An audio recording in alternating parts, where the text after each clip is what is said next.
सामने जो मणि थी आज वो जुगनू के बराबर उसका उजाला रह गया है। ऐसी मुस्कान थी मेरे प्रभु की। उन्होंने कहा कि हे शत्राजित, ये तो राजा को शोभा देती है और आप इसे बांध करके घूम रहे हो, इसके योग्य तो भगवान द्वारकाधीश हैं। उसने समझा कि इनका जो मन है भगवान कन्हैया को इस मणि को दिवाने का है।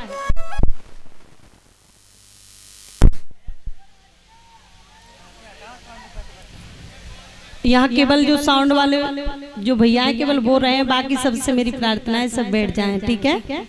सबसे प्रार्थना है भैया सब बैठ जाएं। बोलो वृंदावन बिहारी लाल की।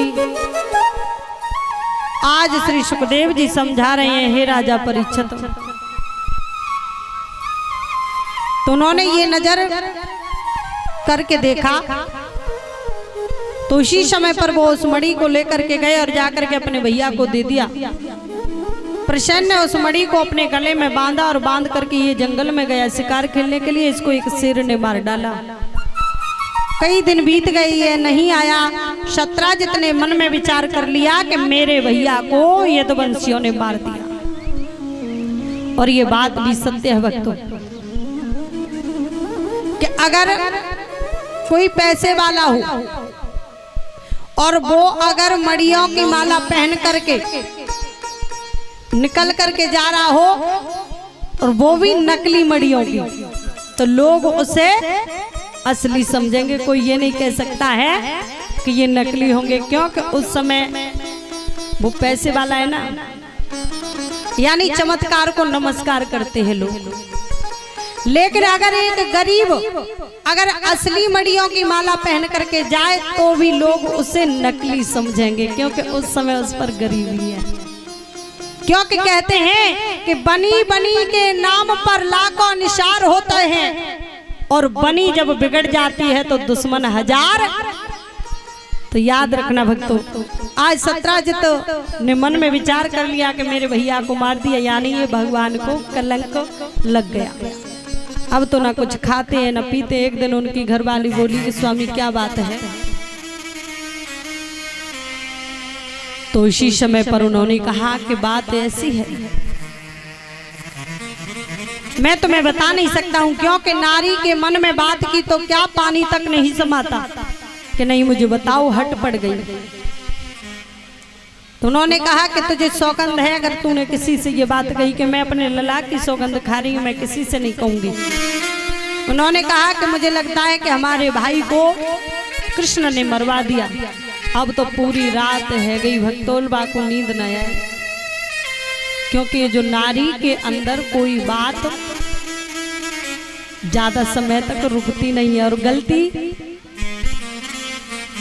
इन माता बहनाओं की नहीं है, ये धर्मराज युधिष्ठिर का श्राप लगा हुआ है। और यही कारण है कि इस कारण से इनके अंदर ये कोई भी बात नहीं रुकती।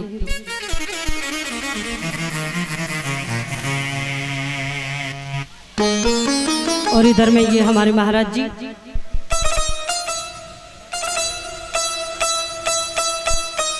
इनका नाम है भुजंगी बाबा।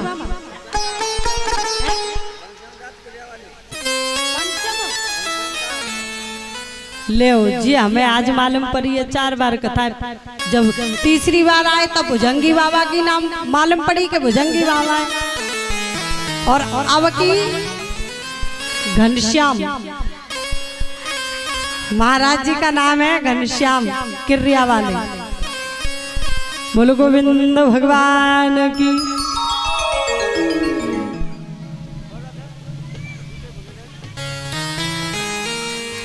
इन्होंने आकर के महाराज जी ने हमें यहाँ पंच वस्त्रों से सम्मानित किया है। भगवान से मैं प्रार्थना करती हूँ कि भगवान ऐसे ही इन महाराज जी को कृपा बनाए रखें। अभी नहीं, जब आरती होने से पहले बुलाऊंगी।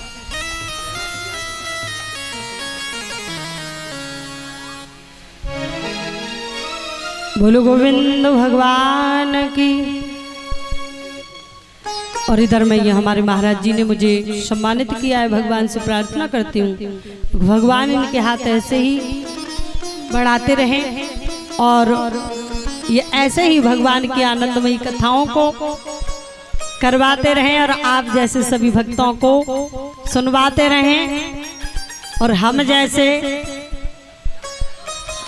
व्यासों को ऐसे ही बुलाते रहें। बोलो श्रीमद् भागवत महापुराण की, बोलो संत समाज की, बोलो भक्त और भगवान की। आज इस प्रकार से ये बात पूरी नगरी में फैल गई। आज उसी समय पर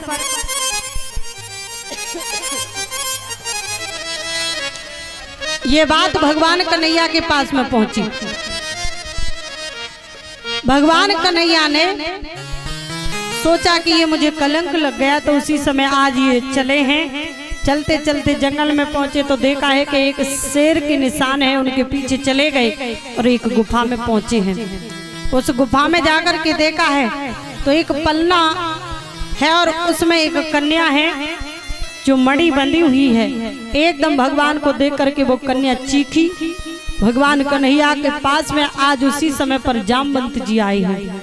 दोनों में युद्ध होने लगा। ये युद्ध एक दिन नहीं, 2 दिन नहीं भक्तों, कहीं प्रमाण मिलता है 18 दिन का, कहीं प्रमाण मिलता है 14 दिन का। इतने दिन तक युद्ध होता रहा।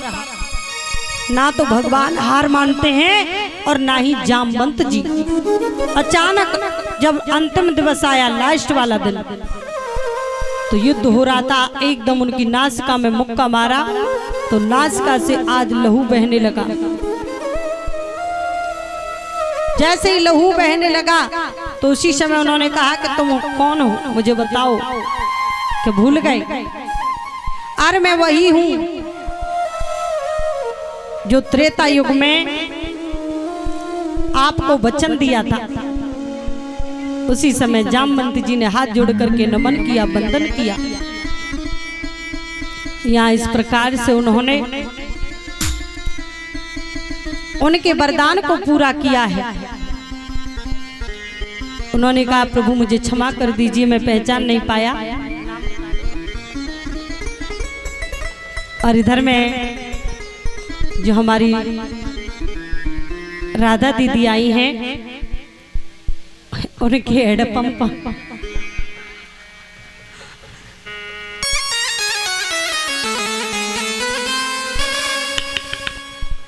पिन्नापुरा से आए हैं। पिन्नापुरा क्या नाम है? सुग्रीव जीजा जी। इन्होंने आकर के व्यास मंच पर हमें सम्मानित किया है। भगवान से मैं प्रार्थना करती हूँ कि भगवान इनके हाथ ऐसे ही दान धन की तरफ बढ़ाते रहें और भगवान इनके घर में सुख और शांति बनाए रखें। और देखिए बड़ी कृपा है कि जब जब कथा होती है हमारी दीदी वहां से कथा सुनने के लिए जरूर आती हैं। ये बड़े सौभाग्य की बात है कि आज चौथी बार कथा हुई है, तो चौथी बार में भी ये कथा में आए हैं। कोई कारणवश नहीं आ पाए थे लेकिन अब आए। बोलो गोविंद भगवान की। आज इस प्रकार से जामवंत जी ने कहा कि प्रभु मुझे क्षमा कर दो।